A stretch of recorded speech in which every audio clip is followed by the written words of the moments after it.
বন্ধুরা, আজকে আমরা আলোচনা করব পৃথিবীর অন্যতম শক্তিশালী air defence system S-400 Triumf নিয়ে। এই মিসাইল সিস্টেমকে অনেকে বলে গেম চেঞ্জার, কারণ এটি একই সঙ্গে শত্রুর বিমান, ক্রুজ মিসাইল, এমনকি ব্যালিস্টিক মিসাইলকেও ধ্বংস করতে পারে। কেন এটা এত শক্তিশালী আর কিভাবে এটা যুদ্ধের পুরো চিত্র বদলে দিতে পারে, চলুন জেনে নিই। প্রথমে বলি S-400 কি। S-400 হলো একটি long range surface two air missile defence system, যা রাশিয়ার আলমাস আন্তেই কোম্পানি দ্বারা নির্মিত। এর মূল কাজ হলো শত্রুর বিমান, ড্রোন, ক্রুজ মিসাইল, এমনকি ব্যালিস্টিক মিসাইল পর্যন্ত ধ্বংস করা।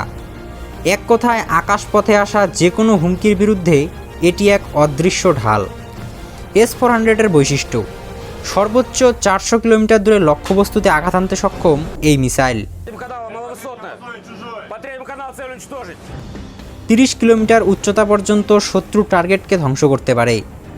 এটি একসাথে 300 টার্গেটকে ট্র্যাক করতে পারে এবং এর মধ্যে 36টি লক্ষ্যবস্তুতে একসাথে আক্রমণ চালাতে পারে।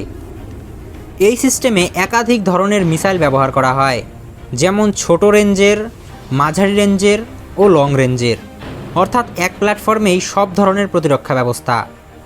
এটি এতটাই শক্তিশালী যে আমেরিকার F-35 বা F-22-র মতো স্টেলথ যুদ্ধবিমানকেও ধ্বংস করতে সক্ষম।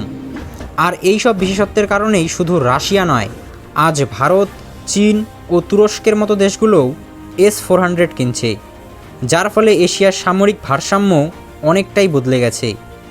এছাড়াও সম্প্রতি অপারেশন সিঁদুরে S-400-এর কার্যকারিতাও এটা প্রমাণ করে যে আধুনিক যুদ্ধে শুধু আক্রমণ নয়, প্রতিরক্ষা প্রযুক্তিও কতটা গুরুত্বপূর্ণ। এবং ভারত $5.5 বিলিয়ন বিপুল অর্থ খরচ করে যে S-400-এর 5টি সিস্টেম কিনেছিল, তা কার্যকরী সিদ্ধান্তই ছিল। বন্ধুরা, আপনাদের কি মনে হয় অপারেশন সিঁদুরের মতো ভবিষ্যতেও কি S-400 ভারতের জন্য গেম চেঞ্জার হয়ে উঠতে পারবে?